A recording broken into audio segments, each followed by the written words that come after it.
네, 한복을 입고 인라인을 타는 모습 보니까 참 신기한데요. 지금 뒤에 스튜디오 보시면 화사하게 한복을 입은 그림들이 젊은 여성들이 나오는데 맞습니다. 동양화입니다. 근데 사실 우리가 흔히 예상할 수 있는 그런 동양화라고 보기에는 좀 파격적이지 않을까 그러게요. 싶어요. 네. 너무 파격적인데. 자, 오늘 이 자리에는 이 작품을 그린 주인공 김현정 작가를 모셨는데요. 이야기 나눠보겠습니다.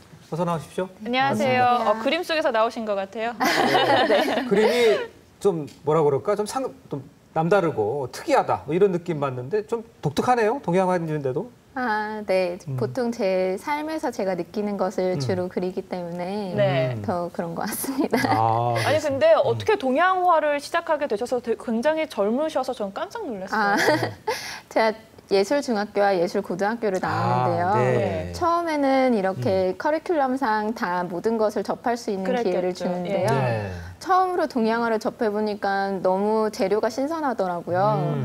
계속 칠해질수록 맑아지기도 하고 그리고 그 먹의 번짐이 굉장히 인상적이었고요. 네. 또 어떻게 보면 좀 한국인으로서 동양화를 가장 먼저 배워야 되지 않았나라는 생각도 들어서 동양화를 선택하게 되었습니다. 근데 보니까 동양화인데도 보면 동양화는 보러 산수화 이런 거 많이 그리지 않습니까? 근데 대부분 다 인물이네요. 인물을 주로 그리시나 봐요? 물론 이전에는 제가 산수화도 그리고 또 인물이나 산수가 아닌 그림도 그렸지만 제가 요즘 그리고 있는 주제는 내숭 이야기라고. 내숭이요? 네. 내숭 이야기? 네. 어떤 의미예요? 왜 내숭이에요? 여자가 내숭 떤다 이런 의미인가요? 물론 내숭의 의미 보통 많이 그렇게 생각해 주시는데요. 제가 그림에서 사용한 내숭의 의미는 제가 생각하기엔 넓은 의미의 내숭이거든요. 그래서 꼭 성별에 구애되지 않고 여성에만 국한되지 않은 이렇게 좀 남한테 잘 보이려고 하거나 혹은 겉과 속이 다르게 행동해야 되는 경우가 늘 종종 있잖아요. 그러한 포인트들을 잡아가지고 그림의 소재로 하고 있습니다. 아니 그런데 제가 그림을 보니까 옷은 한복을 입고 있는데 방금 보신 것처럼 패스트푸드를 먹고 있고 인라인을 타고 있고 뭐 커피 브랜드를 이렇게 들고 있고 왜 그런 모습들을 그리신 거예요? 우선 처음에 한복을 소재로 한 이유는요. 물론 개인적인 선호도에서도 이유가 있는데 제가 한복을 굉장히 좋아하고요. 또 이렇게 자주 입는 것처럼. 잘 어울려요. 감사합니다. 그런데 제가 생각하기엔 가장 우아한 옷을 입고 우아하지 못한 행동을 한번 해보자라는 생각으로 우선 한복을 입은 여인을 그리고 일상생활을 하면서 재미있는 포즈를 취하고 그런 것을 많이 주로 택합니다. 그렇구나. 지금 동양화와 그다음에 서양의 뭐 이런 걸 접목하고 뭐 이렇게 그리는 모양이죠? 굳이 서양이라고 저는 딱 하고 싶진 않은데요. 워낙 요즘 일상생활에 많은 것들이 서양의 것들이 흡수돼 있으니까 그렇게 표현이 되는 것 같아요. 이 그림을 보니까요. 아까 말씀하신 먹으로 하는 것뿐만은 아닌 것 같아요. 좀 신기해요. 색채도 있고. 어떻게 하는 거예요? 사실 동양화 하면 많은 분들이 사군자를 많이 생각해 주시는데요.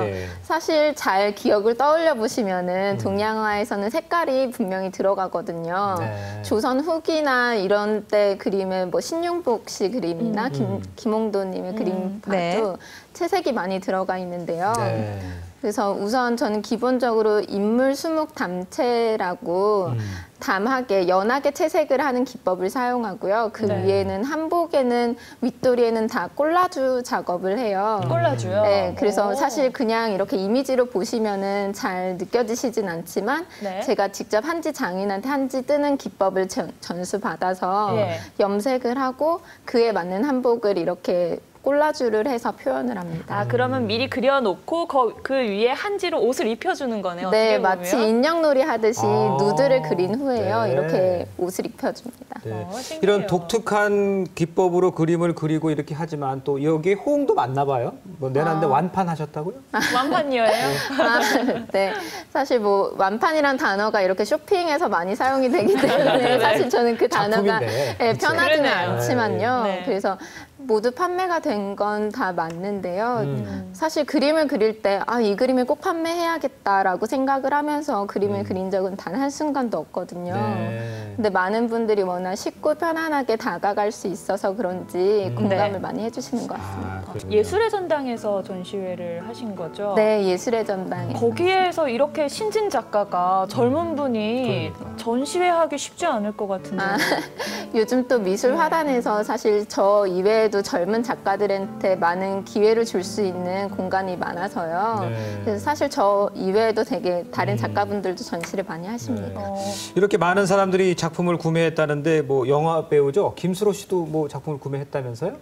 어떤 네. 작품 구매하셨어요? 김수로 씨께서는 원더우먼 다이어리라는 작품과 그리고 주객전도라는 작품을 구매하셨어요. 네. 그런데 저도 너무 깜짝 놀랐죠. 그렇게 유명하신 분께서 네. 제 그림을 구매해 주셔서 너무 지금 화면에 감사한데요. 나오네요. 네. 저 작품은 어떤 작품이에요? 저건 이제 옆에 브라운이라는 이제 강아지 인형이 등장을 한대요. 한 네. 그 개그 프로그램에서 나오는 예. 네, 맞습니다.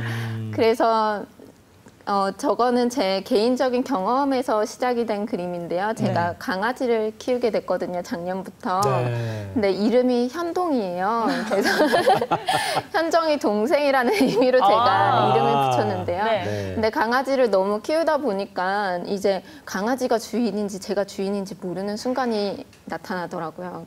그래서 주객전도라고 제목을 붙였습니다. 네.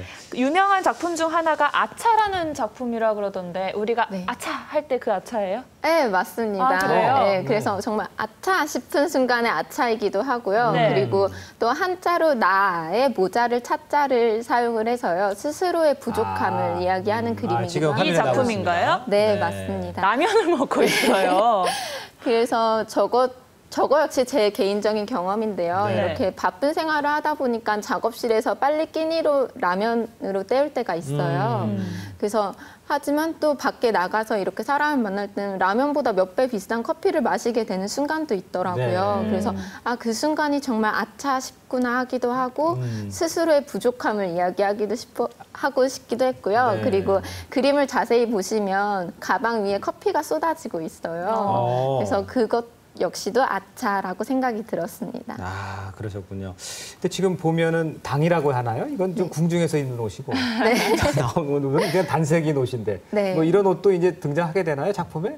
그림마다 조금씩은 다른데요. 이렇게 네. 조금 한복이 너무 화려하다 보면 그림 속에서 다른 소재들이 잘 안 보이기 때문에 최대한 네. 심플하게 표현하고. 심플하게 표현하시는군요. 네. 앞으로도 계속 이렇게 동양화 그리고 이렇게 아차 싶은 이런 뭔가 파격적인 그림을 계속 구상을 하고 계신 거예요? 아니면 처음부터 이런 생각을 하신 거예요? 너무 신기해요. 계속 생각은 바뀌는 것 같아요. 네. 그래서 앞으로도 사실 이 내숭 이야기를 조금 더 진행을 해보고 싶어요. 그래서 처음부터 이렇게 내숭 이야기로 시작을 했었던 건 아니고요. 네. 네, 그래서 내년에는 아마도 제가 내숭 올림픽을 한번 그려보려고 합니다. 내숭 올림픽은 뭐예요? 네. 요즘은 사실 저는 네. 스포츠라는 것이 어떠한 표출구라고 생각을 하거든요. 네. 그런데 그래서 요즘 현대인들이 어느 곳으로 표출을 하는가에 대해서 한번 그림을 그려보고 싶어요. 그럼 그래서 한복 입고 시구하는 야구 시구하는 장면이 있는 게 아닌가?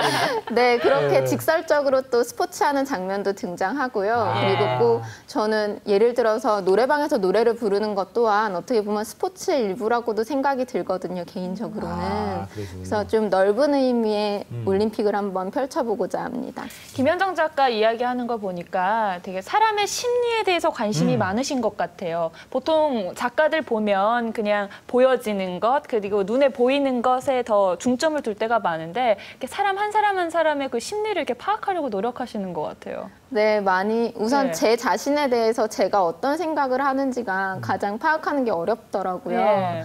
그래서 스스로를 돌아보려고 굉장히 많은 노력을 하거든요. 뭐 일기도 쓰기도 하고 상담도 받아보기도 하면서 우선 제 자신을 먼저 봐야지 남을 읽을 수 있다라고 생각하기 때문에 지금은 제 자신을 읽는 순간이라고 생각합니다. 저는 느끼기에 아주 신선하고 좋은데 기존의 미술계에 몸담으신 분들은 좀 반감을 가질 수도 있지 않을까 이런 생각을 해보는데 어떻습니까? 실제로? 어떤 반감을 의미하시는지. 그러니까 기존적인 그 트렌드라고 그러나요? 거기에서 좀 벗어났기 때문에 좀 이상하다 이렇게 생각하나요? 동양화라 하면 뭔가 고전적이고 네. 뭔가 고풍스럽고 이럴 수 있는데 약간의 희화된 모습이잖아요. 어떻게 받아들이고 있어요? 그렇진 않습니까? 아마 되게 다양한 반응이 있는 것 같아요. 네. 되게 재미있다, 귀엽다 이렇게 봐주시는 분들도 계시고 물론 이렇게 불편하다라고 얘기해 주시는 분들도 계셔서 제가 아직은 대학원에서 공부를 하는 학생이라서 네. 그렇게 수업 시간에 크리틱도 많이 받는데요. 그래서 지금은 제가 충분히 작가로서 그런 크리틱을 많이 받아야 되는 시기라고 해서 생각해서 그거를 비판이라고 아직 받아들이진 않는 것 같아요. 네. 점차 뭐 더 발전하는 모습을 보여줄 것 같은데 앞으로 어떤 화가로서 이렇게 한국에서 이름을 남기고 싶은지. 그림을 그릴 때 이렇게 거창하게 난 이러한 이름을 남기겠다라면서 예. 그림을 그리진 않는데요.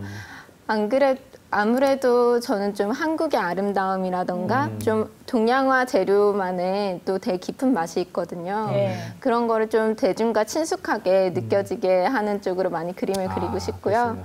그리고 계속 제 이야기를 소소하게 풀어나가고 싶습니다. 내숭의 올림픽 한번 기대해 보도록 하겠습니다. 앞으로 훌륭한 그 네. 동양화 작가가 되시기 바랍니다. 오늘 나와주셔서 감사합니다. 고맙습니다. 감사합니다.